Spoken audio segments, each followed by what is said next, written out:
Bruno Almeida was the type of man who didn't know how to lose. At 29 years old, he was already a well-known name in the business world. Young, millionaire, and confident, he stood out in any environment he entered.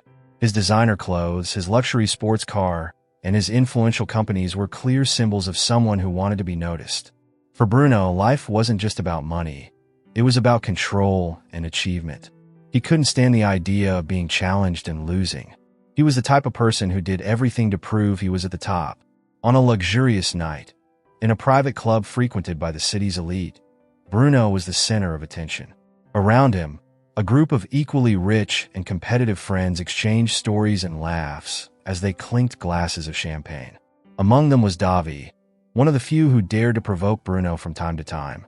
And that night, Davi decided to mess with his friend's pride. "Hey Bruno, you're always bragging about getting everything and everyone you want, aren't you?" said Davi, with a mischievous smile as he took a sip of his drink. "And I'm not wrong, am I?" Bruno replied, exuding confidence, while the others laughed and encouraged the provocation. "Okay, but what if the prize isn't a woman dazzled by her money or her fame?" David continued, raising his eyebrows. "I want to see you win over someone who has no idea who you are. A simple woman, someone who doesn't live in this world of luxury." The entire group burst into laughter. The provocation was too good to ignore. Bruno narrowed his eyes, looking at David as if he were analyzing the challenge. "Is this serious?" he asked, feigning disdain, but already intrigued by the idea. "Serious as ever, my friend," Davi smiled. "Let's make a bet. If you can get a humble woman to agree to marry you without knowing who you really are, I'll pay for your next weekend in the Maldives." "What if I lose?" asked Bruno, crossing his arms. "If you lose, you'll pay for my weekend in the Maldives," replied Davi, causing new laughter in the group. Bruno looked around and then saw the woman who would change everything. Sitting in the corner of the room, wearing a simple uniform, was Clara, an employee of the club. She was focused, arranging some tables, totally oblivious to the group of rich young people and their foolish bets. His posture was discreet, but his gaze conveyed strength and determination. "That one there," said Davi, pointing directly at Clara. "I want to see you win her over, Bruno. No money, no luxury car, no status. Just you." Bruno's eyes shone with the flame of competitiveness. He accepted the challenge. But what he didn't know was that that simple bet would be the beginning of a journey full of twists and turns and lessons that he would never forget. Bruno didn't take his eyes off Clara. There was something about this woman that challenged him in a way he wasn't used to. Unlike the women who always surrounded him, Clara did not seek attention and seemed immune to the charm that he considered infallible. For him, that made the challenge even more interesting. "She?" said Bruno, with a superior smile. "This will be easier than I thought." His friends laughed, encouraging his confidence. For them, it was all just a game to pass the time. But for Bruno, it was much more than that. His pride was at stake, and he wouldn't admit losing. That same night, he began to observe Clara carefully, calculating each step he would take. He knew that humble people often had their financial needs, and that was exactly what he planned to use to his advantage. The next day, Bruno woke up with the plan already drawn up. He put on his best suit, chose the most expensive watch, and went straight to the club. As soon as he saw Clara arranging the tables, he realized that this was the perfect time to act. With calculated steps, he approached her, forcing the best of his smile. "Hello? You're Clara, right?" he said with a casual and charismatic tone. Clara looked up, surprised by the approach. "Yes, it's me. How can I help?" Her manner disconcerted him for a moment. There wasn't that sparkle of fascination that he was used to seeing in other people's eyes. Even so, Bruno maintained control. "I'm Bruno Almeida. I've been watching your work, and I think you have something special. I would like to talk about a proposal." Clara faced him, maintaining a firm posture. "What kind of proposal?" she asked, clearly suspicious. Bruno smiled. "Simple. I want you to marry me. I offer you a good amount of money, help your family with their debts, and after a year, everyone goes their own way." Clara was silent, processing the absurd offer. Marry for money? It was an insult to his dignity, but when he heard Bruno mention his family, especially his mother and brother, his heart felt heavy. The situation at home was not easy, and the money offered could change their lives forever. After thinking for a few seconds, Clara raised her head and said firmly, "I accept, but on one condition." "Condition?" Bruno raised his eyebrows, surprised. "And what would that be?" "I want my privacy respected. Don't interfere in my life, and I won't interfere in yours. This would just be a contract, nothing more." Bruno laughed, finding the condition too easy. "Closed. For me, this is just a formality." He left the club feeling victorious, but Clara watched him from afar with an indecipherable look. While he saw the agreement as another of his achievements, she knew that this time, things would not be as simple as he imagined. The days leading up to the wedding were marked by intense coexistence between Bruno and Clara. He took her to choose her dress, showed her the ceremony location, and introduced some of the illustrious guests who would be present. Deep down, Bruno believed that luxury and glamour would impress her. But, to his surprise, Clara remained calm, firm, and unperturbed. During the choice of rings, Bruno couldn't resist the curiosity that had been bothering him since the beginning. "You don't seem at all excited about all this," he commented, twirling one of the rings between his fingers. Clara looked at him and smiled calmly. "Marriage for me is something serious, and in our case, I know exactly why I'm here. And you know it too." Her response was like a subtle jab. Used to being the center of attention, Bruno found himself disconcerted by her calmness. That woman didn't act like the others. While he expected amazement, Clara gave him back solidity and control. This irritated him and, at the same time, intrigued him. As the days went by, Bruno began to notice something unexpected. The conversations with Clara were lighter and more authentic than any he had with his luxury friends. He didn't need to boast or prove anything. Unexpectedly, he felt that his presence was comfortable. Without realizing it, the walls of pride and control he had built began to crumble. He found himself thinking about Clara's words and smiles more times than he would like to admit. However, the wedding day arrived, the big moment that Bruno believed he controlled from start to finish. The church was stunning, decorated with rare flowers and impeccable lighting. His friends, accomplices in the bed, watched with malicious smiles. At the altar, Bruno remained imposing, as always. But inside, a feeling of restlessness nagged at him. When the doors opened, Clara entered. The dress was simple, but her presence filled the room. He walked with dignity, and his eyes conveyed a strength that Bruno couldn't decipher. She stood beside him, firm and serene. The justice of the peace asked the expected question. "Clara, do you accept Bruno as your legitimate husband?" Silence settled. Everyone was waiting for the answer. Bruno kept his smile confident, certain of his victory. But what came next made his world collapse. "No, I don't accept it." A murmur of shock filled the church.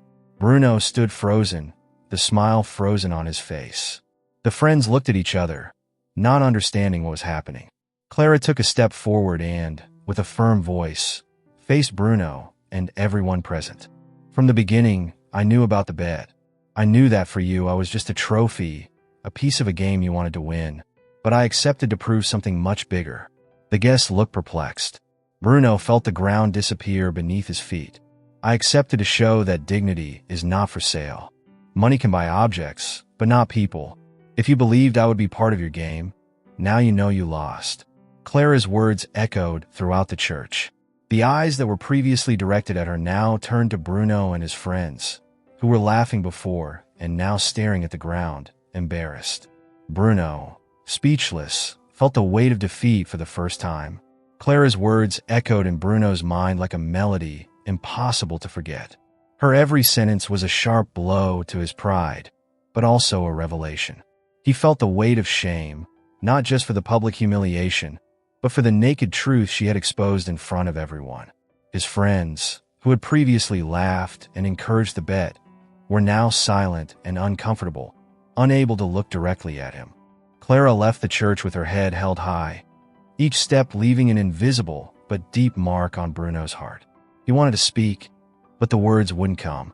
His throat felt blocked by something he couldn't name: regret. For the first time, he felt truly alone, but not because of Clara's absence. He realized that, even though he was surrounded by people, he was always alone. The guests began to leave the church in silence, exchanging dirty looks and awkward whispers. His friends tried some words of support, but they were empty. "Relax, man, that was just a game," said one of them, but Bruno didn't respond. For the first time, he looked at those faces and saw what he had never seen before: superficiality. When he returned home, silence enveloped him. The walls that once symbolized success now seemed to constrict him. The scene repeated itself in his mind. Clara firm and unshakable, her gaze full of conviction, her words clear and precise. He couldn't sleep that night. He tried to escape his thoughts, but it was impossible. In the days that followed, Bruno isolated himself. He refused parties, ignored calls, and cut off contact with friends who only sought him out for status. Every moment of solitude felt like an internal struggle. For the first time, he allowed himself to reflect on who he had become and realize the emptiness in everything he once valued. Without realizing it, Clara's words were changing him. He decided to act. He began visiting charities and anonymously helping people in need. "I didn't want recognition. I wanted to understand what it meant to have real value." His every action was an attempt to fill the void Clara had left. Months later, Bruno was no longer the same man. More mature and humble, he found purpose in gestures he previously despised. However, there was one thing he couldn't leave behind: Clara. He knew he needed to talk to her, not to redeem himself in her eyes, but to prove to himself that he had changed. It was then that fate gave him a chance. While walking through a simple neighborhood, he saw her, Clara, standing with an umbrella in hand in front of a children's clothing store. Bruno's heart raced, and he crossed the street without thinking. He knew that maybe she didn't want to listen to him, but this time, he wouldn't let fear control him. Upon seeing Bruno approaching, Clara looked at him with a cold and distant expression. The same dignity he had always admired in her was still present, but now there was a visible barrier between the two. Bruno took a deep breath, fighting anxiety. "Clara, I know you probably don't want to see me, but I need to talk to you." She remained silent for a moment, her eyes fixed on him with a mixture of surprise and suspicion. "I don't think we have anything to say to each other, Bruno. What you did was more than enough for me to understand who you really are." Her words hit him hard, but he didn't give up. "I know, and that's exactly why I'm here. What I did was horrible, shameful, but I've changed, Clara. I spent these months trying to become someone better, someone you could at least respect." Clara let out a bitter laugh. "Respect? Do you think that, after everything you've done, it's enough to say that you've changed for me to respect you? You used me, Bruno. You played with my dignity, with my life. You have no idea what I went through after that day." Her every word was a blade that cut deep. Bruno tried to argue, but she didn't give him space. "Do you think changing is enough? People don't transform overnight. Trust is not rebuilt like that." Bruno felt the weight of his words, but he couldn't back down now. With his heart racing, he took a step towards her and said, in a trembling voice, "I know I can't erase what I did, but I love you, Clara. I discovered that no matter how much I try to escape this feeling, you are the only true one that has happened in my life. Please give me a chance to show who I am now." Clara stood still, processing the confession. His eyes were teary, but his voice was firm. "Love? To love is to respect, Bruno. To love is to care. It is to put others above yourself. What you felt was never love. It was ego." She took a step back away. "No matter how much you change, the scars are still here, and some wounds don't heal." They spent hours talking about films, dreams, and plans for the future. Bruno found himself telling things he had never shared with anyone. It was strange and, at the same time, liberating. The other day, they walked along the beach together at sunset. Bruno took off his shoes and entered the sand, extending his hand to Clara. She hesitated for a moment, but then took his hand and walked beside him. It was a comfortable silence, as if words weren't necessary. Over time, Clara began to see something different in Bruno. He was no longer the man she had known. His attitudes were not forced. Now he was really there, present, living in the moment. On a special afternoon, Clara took him to the school where he worked. Bruno was delighted to see her interact with the children. When one of the little ones asked if Bruno was her boyfriend, they were both embarrassed, but Bruno replied, smiling, "I'm trying at least." Clara laughed. And at that moment, Bruno felt that something true was being born between them. It wasn't the end of a bet. It was the beginning of a new story. The morning sun illuminated the botanical garden as Bruno and Clara walked hand in hand, laughing and enjoying the fresh scent of the flowers around them. The place was magical, full of vibrant colors and the soft chirping of birds. When they reached a more private corner, Clara noticed something special. Under a large tree, Bruno had prepared a picnic with fruits, pastries, and fresh juice that he had made himself. "Did you do all this?" she asked, surprised with a delighted smile. "I wanted it to be special," replied Bruno, with his eyes fixed on hers. "Nothing makes me happier than being here with you." Sitting on the grass, they spent hours talking about dreams and plans. Clara said that she always wanted to see the northern lights, something she saw in movies, and that seemed impossible. Bruno listened to her attentively and, without hesitation, replied, "I want to help you make this dream come true. I want to be by your side in each of them." The following months were filled with simple but meaningful moments. They explored the city together, discovered new cafes, and even strolled through craft fairs. Clara laughed when she saw Bruno delighted with the handmade pieces. "I never imagined you liked that," she said, teasing him. "Me neither. But today, seeing you smile makes it all worth it," he replied sincerely. The love between them grew naturally and genuinely. There was no rush, just the certainty that they were building something solid. It was during a special dinner that Bruno decided to take the next step. He took Clara's hand and, with his heart racing, looked into her eyes. "I know it may seem early, but being with you makes me feel like I've finally found my place. I want to spend the rest of my life by your side, Clara. Will you marry me?" Her eyes filled with tears, but her smile was bigger. "Yes, Bruno. I accept." The wedding was simple and intimate, far from the excesses of the past. At the altar, Bruno looked at Clara and said, "I promise to love, respect, and value you every day of my life." And so, with sincere wishes and looks full of love, they sealed the beginning of a new story, a story of transformation, redemption, and true love. If you've made it this far, we want to know your opinion. What was the most exciting part of this story for you? Tell us in the comments and share your reflections.